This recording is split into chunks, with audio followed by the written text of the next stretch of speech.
ছুটির দিনেও পাম্প ও স্টেশনে যানবাহনের দীর্ঘ লাইন, জ্বালানি তেলের ভাড়া বাড়ানোর প্রভাব এখনও পড়েনি গণপরিবহনে।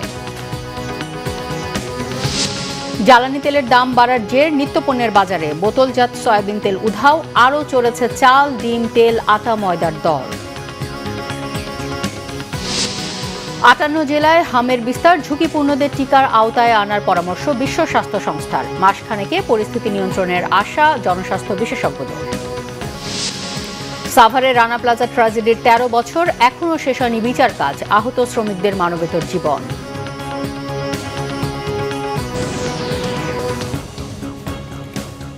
দেখছিলেন ক্রাউন সিমেন্ট সংবাদ শিরোনাম, এবারে বিস্তারিত। ঢাকায় জ্বালানি তেলের সরবরাহ এখনও স্বাভাবিক হয়নি। ছুটির দিনেও পাম্পে দেখা গেছে যানবাহনের দীর্ঘ লাইন। রাজধানীর বিজয় সরণি ট্রাস্ট ফিলিং স্টেশনে জ্বালানি তেলের জন্য দীর্ঘ লাইন, ঘণ্টার পর ঘণ্টা দাঁড়িয়ে ফুয়েল সংগ্রহ করছেন ক্রেতারা। সাপ্তাহিক ছুটির দিনেও যেখানে কিছুটা স্বস্তিতে থাকার কথা মানুষের, সেখানে জ্বালানি তেল নিতে দীর্ঘ লাইনে অপেক্ষা করতে হচ্ছে গ্রাহকদের। সরবরাহ না থাকা বন্ধ রয়েছে অনেক পাম্প। ভোগান্তি শেষ কবে বলতে পারছেন না কেউই। ব্যস্ত নগরীতে ঘণ্টার পর ঘণ্টা লাইনে দাঁড়িয়ে কর্মঘণ্টা নষ্ট হচ্ছে বলে অভিযোগ গ্রাহকদের। তবে অপেক্ষার সময় আগের চেয়ে কমেছে বলে বলছেন কেউ কেউ। দ্রুতই সমস্যার সমাধান হবে বলে আশাবাদী অনেকেই। সরকার, মালিক, শ্রমিকদের বৈঠকে বাস ভাড়া বাড়ানোর সিদ্ধান্ত এলেও এর প্রভাব পড়েনি গণপরিবহনে। আগের ভাড়াতে চলছে ঢাকা মহানগরী ও দূরপাল্লার বাস। যাত্রীরা বলছেন আগে থেকেই নেওয়া হতো বাড়তি ভাড়া, আর পরিবহন সংশ্লিষ্টরা বলছেন নতুন ভাড়ার কোনো চার্ট তারা এখনো পায়নি।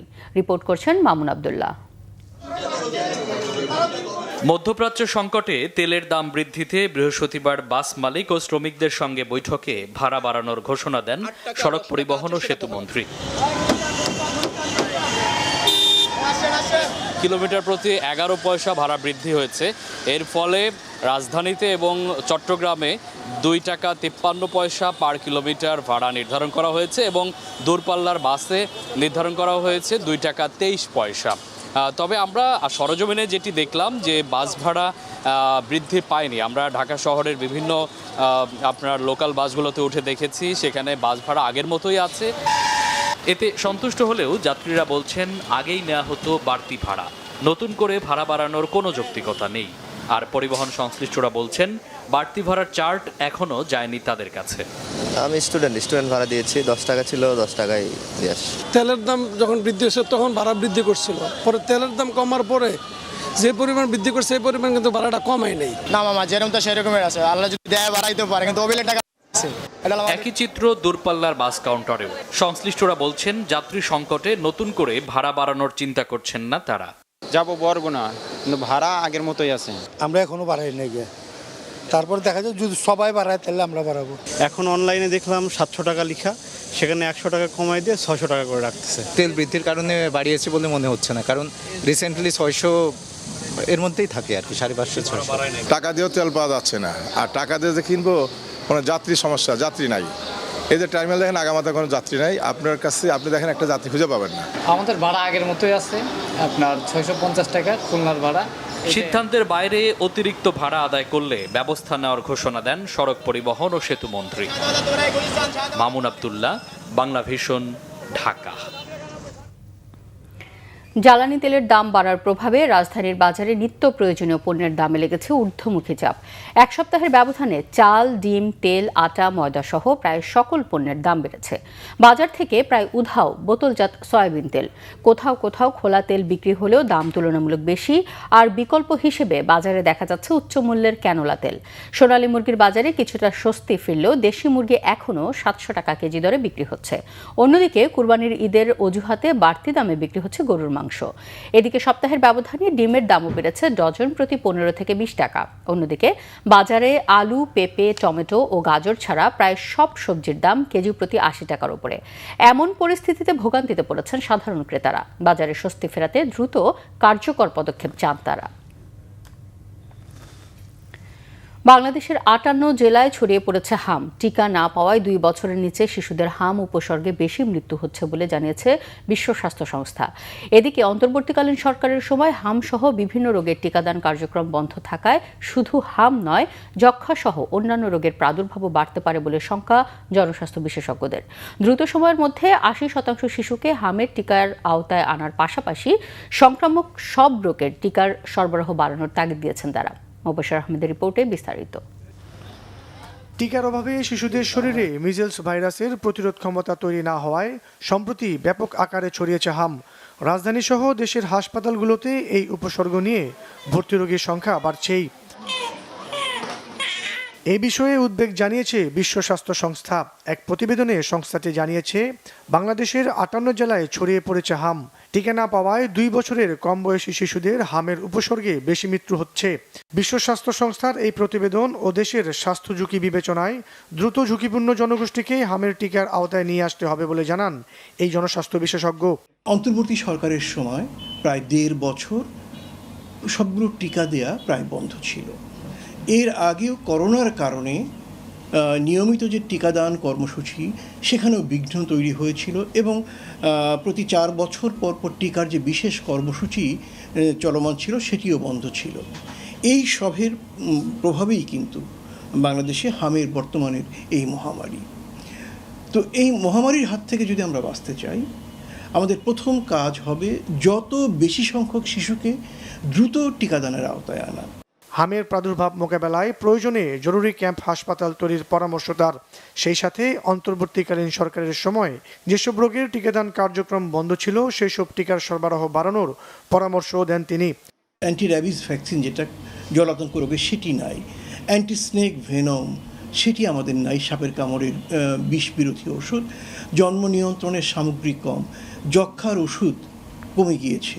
এরকম প্রায় 10-12টা খুব জরুরি প্রয়োজনের ক্ষেত্রে সংকট দেখা দিয়েছে। যদি দ্রুত এগুলোকে সমাধান করা না যায়, এর যে কোনো একটি কিন্তু মহামারী সুলভ আকার ধারণ করতে পারে। টিকাদান কার্যক্রম চলমান থাকলে আগামী 1 থেকে 1.5 মাসের মধ্যে হামের প্রকোপ কমে আসবে বলে আশাবাদী এই জনস্বাস্থ্য বিশেষজ্ঞ। হার্ড ইমিউনিটি তৈরি হবে। মোবাশ্বের আহমেদ, বাংলা ভিশন, ঢাকা। সাভারের রানা প্লাজা ট্র্যাজেডির 13 বছর আজ। 2013 সালের 24 এপ্রিল ভবন ধসের ভয়াবহ এই ঘটনায় নিহত হন 1138 জন শ্রমিক, আহত হন 2438 জন। দিনটি উপলক্ষে রানা প্লাজার সামনে বিক্ষোভ মিছিল ও মানববন্ধন কর্মসূচি পালন করেছে বিভিন্ন শ্রমিক সংগঠন। সাভার প্রতিনিধি নজমুল হুদা শাহিনের তথ্য ছবিতে নাজমুল নিশানের ডেস্ক রিপোর্ট। এভাবেই সেদিন হঠাৎ ধসে পড়েছিল সাভারের রানা প্লাজা। 2013 সালের 24 এপ্রিল সকাল পোশাক কারখানায় কাজে যোগ দিতে প্রতিদিনের মতোই সেদিন প্রবেশ করেন হাজারো পোশাক শ্রমিক। হঠাৎ করে 8তলা ভবনটি কেঁপে ওঠে, ধসে পড়ে, মুহূর্তে পরিণত হয় ধ্বংসস্তূপে।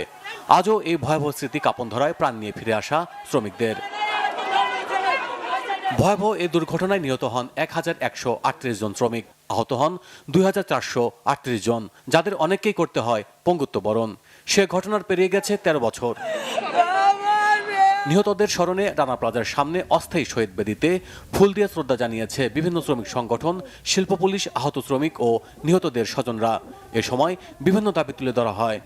যেসব শ্রমিক নিহত হয়েছে তাদের পরিবারের পাশে যেন অবশ্যই এই সরকার দাঁড়ায়। 13 বছরের মাথায় এসে আমরা দেখতে পাচ্ছি যে তারা সবাই, সরকার, মালিক শ্রেণী সবাই শ্রমিকদের কথা ভুলে গেছে, রানা প্লাজার শ্রমিকদের কথা ভুলে গেছে। সামান্য কিছু সহযোগিতা পেয়েছি, যেটা ওই সময় সরকার সামান্য কিছু দিয়েছিল, কোনো ক্ষতিপূরণ দেওয়া হয় নাই। কোয়ালিটিতে চাকরি করত, আজকে অনেক দিন হয়ে গেছে।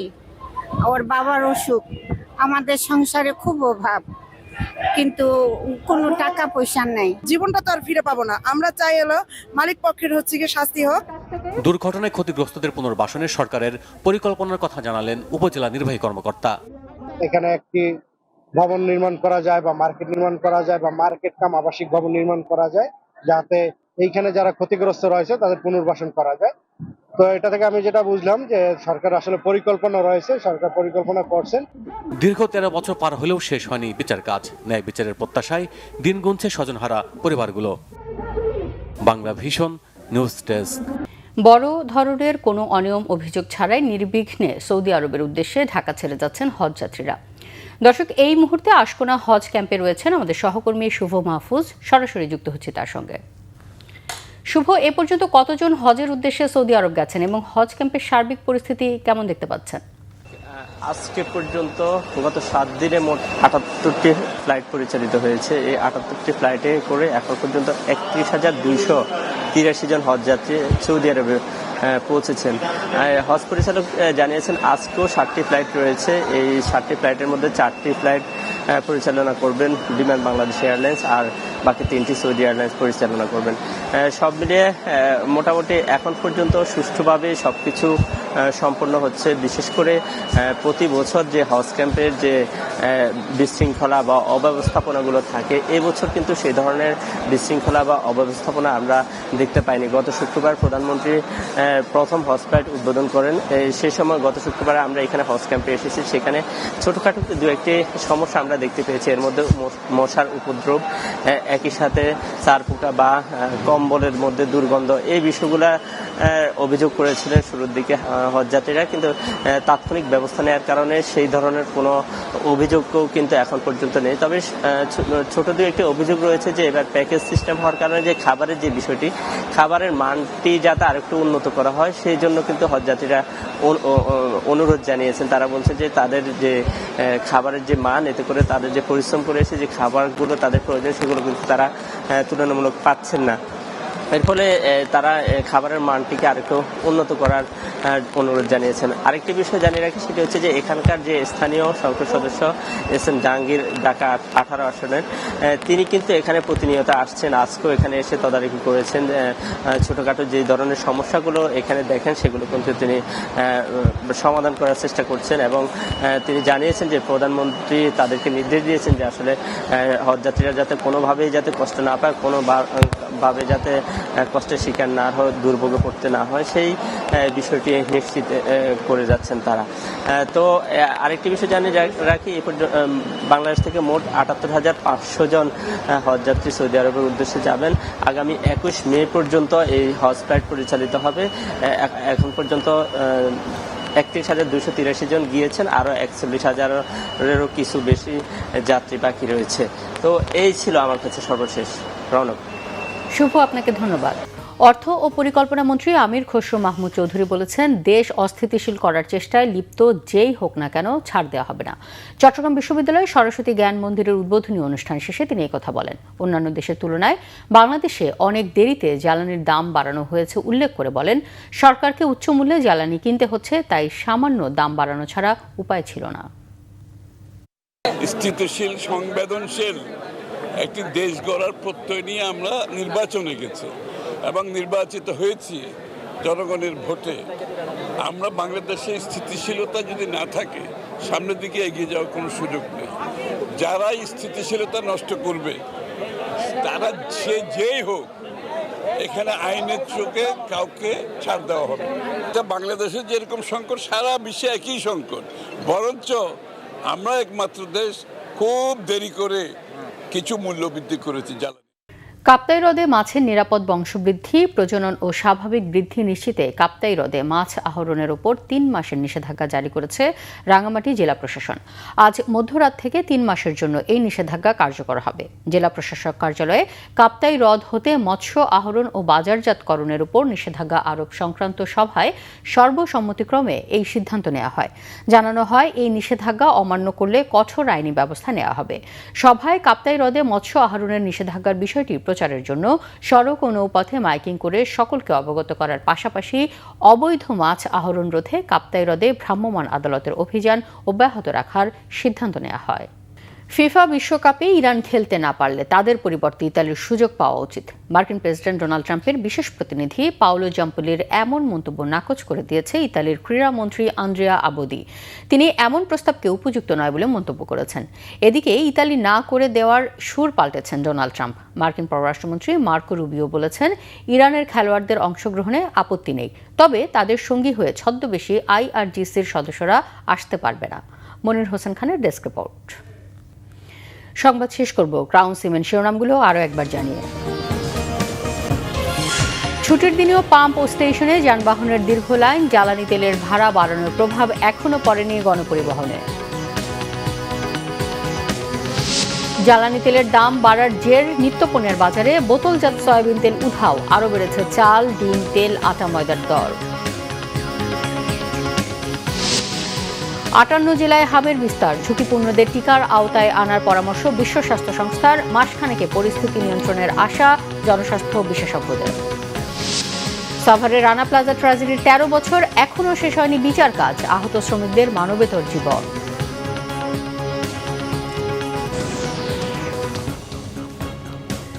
এই ছিল এখনকার মতো। পরের সংবাদ বিকেল 4টায়, এর আগে 3টায় রয়েছে নিউজ টপ 10 দেখার আমন্ত্রণ রইল। এতক্ষণ সাথে থাকায় ধন্যবাদ।